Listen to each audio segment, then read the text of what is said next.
Network marketing और अमीर बनने से कहीं ज़्यादा ये बातें अपने लाइफ के लिए भी जरूरी है। लोग कहते हैं कि भगवान नहीं है। भगवान है, लेकिन हम उनको पहचान नहीं पाते। नेटवर्क मार्केटिंग और अमीरी का इतना बड़ा प्लेटफॉर्म अपने आप थोड़ी खड़ा हो जाता है। बताइए, 1500 करोड़ बंदर, 1500 करोड़ टाइपराइटर पर और 1500 करोड़ सालों तक उस पर चटर पटर करते रहें, तो क्या संभव है कि एक कुमार सानू का गाना बन जाए? नहीं ना। जब साला अपने आप एक गाना नहीं बन सकता, तो ये इतना बड़ा प्लेटफॉर्म और इतनी बड़ी अमीरी अपने आप कैसे हो सकती है?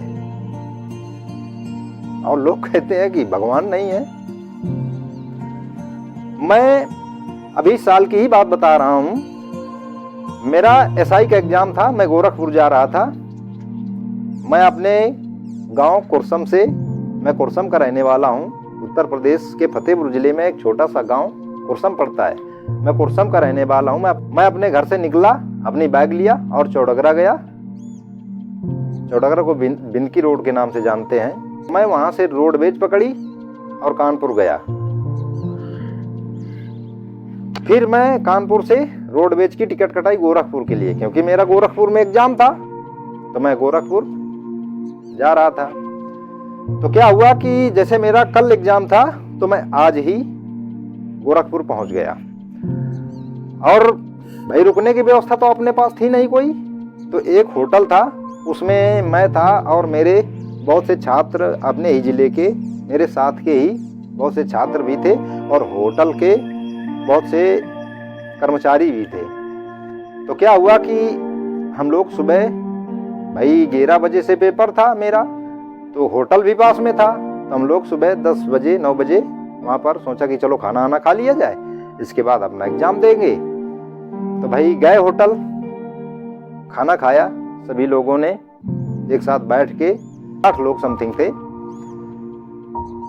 तो उसमें एक वरिष्ठ व्यक्ति था। वो मुझसे पूछता है कि बेटा आप कहाँ से हो? मैं बोला फतेहपुर से। बोला किस लिए आए? मैंने बोला एग्जाम देने। तो मुझसे बोला कि आप एग्जाम देने आए हो? बोले कि हाँ। कैसे आए हो? किसके भरोसे आए हो? आप, उसके कहने का मतलब था कि आप किसके भरोसे अपनी मेहनत, अपनी पढ़ाई किया और किसी के भरोसे? तो मैं बोला कि मैं कुछ अपने भरोसे और ज्यादातर भगवान के भरोसे। मैंने जो भी कार्य किया अपने भगवान को साक्षी मानकर किया है और उन्होंने मुझे सफलता दिलाई भी है। तो बोला कि आप कैसे कह सकते हो कि भगवान आपकी मदद करते हैं? कुछ प्रूफ है? प्रूफ करके दिखाओ हमको। तो यार मैं सोचने लगा कि यार फंस गया बुरी तरह से। यार मैं इसको यार क्या प्रूफ करके दिखाऊं? तो फिर मैंने बिना कुछ सोचे समझे, मेरे माइंड में एक सवाल आया। मैंने उस व्यक्ति से कहा कि आप जहर जानते हो? बोला हाँ। फिर मैंने बोला कि जहर से क्या होता है? तो बोला कि लोग खाकर उसको मर जाते हैं। तो मैंने उससे कहा आपने आजमाया है? आपने कभी खाया है? तो कहने लगा कि भाई हम खा लेंगे तो मर जाएंगे ना। तो आप कैसे जानते हो कि इसको खाकर व्यक्ति मर जाता है? तो जब तक आप उसको करोगे नहीं, तब तक आपको मालूम भी नहीं होगा। 50 तो मेरे पक्ष में थे, 10 ही थे जिनमें भी ये व्यक्ति था। इतनी बात से 5 और मेरे पक्ष में आ गए, बचे 5 जिनका बहुत बड़ा पेट था। वो कुछ अपने आप को बुद्ध ही समझ रहे थे कि मुझसे बड़ा ज्ञानी कोई है ही नहीं। तो उनमें जब 4-5 और बचे, से 2 का कहना था और कोई उदाहरण दीजिए। तो मैं उनसे बोला कि आप बताइए आप कहाँ पर रहते हो? तो भी बोले कि मैं यहीं गोरखपुर में रहता हूँ। मैं बोला कि मकान में रहते हो कि सड़क पर सोते हो? बोले कि नहीं मकान में रहते हैं। बोले, हम बोले किस फ्लोर पर रहते हो? बोले 5वीं मंजिल पर। तो हम बोले कि 5वीं मंजिल पर रहते हो, आप नहाते हो? बोला कि हाँ भाई। तो मैं बोला कि पानी कैसे जाता है वहां पर, बाल्टियों से भरकर ले जाते हो? तो बोला नहीं। तो फिर मैं बोला कैसे जाता है पानी? बोला मेरी टंकी लगी है ऊपर, एक 50-60 लीटर की टंकी रखी हुई है, उसमें पानी भरा रहता है, द्वारा वॉशरूम में आता है और हम जाके नहा लेते हैं। तो मैं बोला कि टंकी में कैसे पानी आता है? तो बोला कि नीचे मेरा एक टैंक है जिसमें गटर का पानी फिल्टर होके आता है, उस टैंक में पानी आता है। तो मैं बोला कि उस टैंक से ऊपर पानी कैसे जाता है? तो बोला कि मोटर लगानी पड़ती है। यही तो सुनना चाहता हूं। बोले क्यों, मोटर क्यों लगाते हो? बोला ग्रेविटी ही नहीं ऊपर चढ़ने देती। तो हम उस होटल के बाहर निकले और उस होटल के पास में ही 2 नारियल के पेड़ खड़े थे। मैं बोला ये नारियल देख रहे हो आप? बोले हाँ। इसमें फल लगे हैं? बोले हाँ। इसके अंदर पानी कहाँ से आता है? इसमें ऐसा कौन सा व्यक्ति बैठा है, तो ऐसी कौन सी जादू है कि कोई इसको पानी लेकर उस नारियल के अंदर टपका देता है? मानता हूं कि नीचे ग्रेविटी चलती है, तो साला यहां पर क्या, यहां पर तो कोई ग्रेविटी नहीं है। तो कुछ लोग, उनमें से 2 लोग और बोले लड़का ठीक ही कह रहा है भाई, ये कौन कर रहा है? फिर इसके बाद एक व्यक्ति बचा जो बहुत ही जिद्दी था। तो मैंने उससे पूछा आप सुबह जिम कर रहे थे? बोला हाँ हाँ मैं जिम डेली करता हूँ। और आप सुबह स्विमिंग पूल में नहा रहे थे? तो बोला हाँ हम डेली नहाते हैं। तो साला यहाँ कोई एक दिन नहाता है क्या? हम नहाते नहीं। तो बोला, मैं बोला कि उसके साथ में आप ये कर रहे थे? तो बोला कि हाँ वो मेहनत करने में पसीना निकल आता है।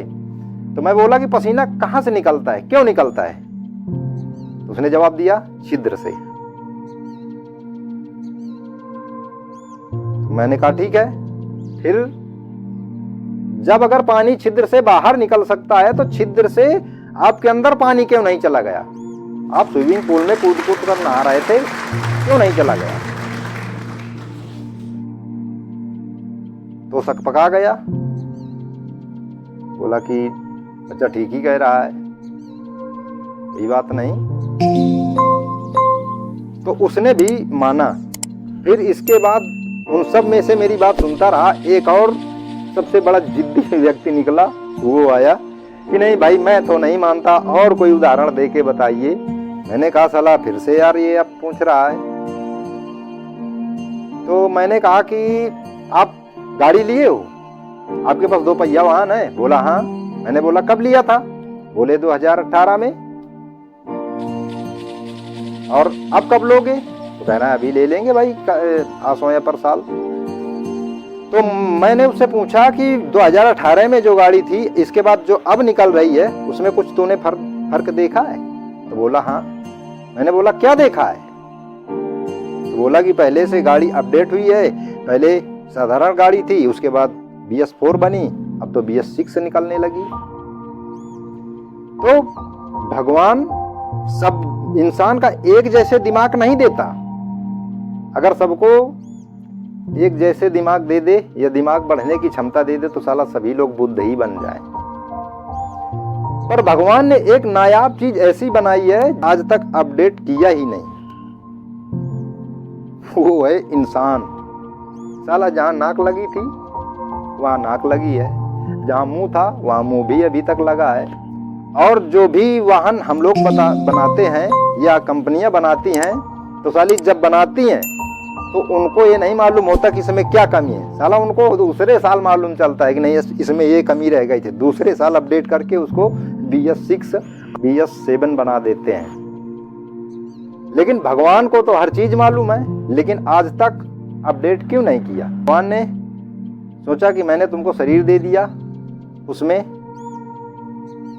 विकास भी दे दिया, आपकी उंगली अपने आप बढ़ेगी, आपके बाल अपने आप बढ़ेंगे। शरीर तो भगवान ने आपको दे दिया, लेकिन बुद्धि का विकास अपने आप करना पड़ेगा। साला खाद वही, बीज वही, पानी वही, धूप वही, मिट्टी मिट्टी वही, लेकिन वही मिट्टी मिर्ची को भी पैदा करती है और बगल के खेत में पड़ोस में गन्ना भी पैदा करती है। तो हर इंसान को भगवान ने एक जैसा नहीं बनाया। भाई मेरे पास ज्ञान है तो मेरे सामने वाला जरूर अज्ञान होगा।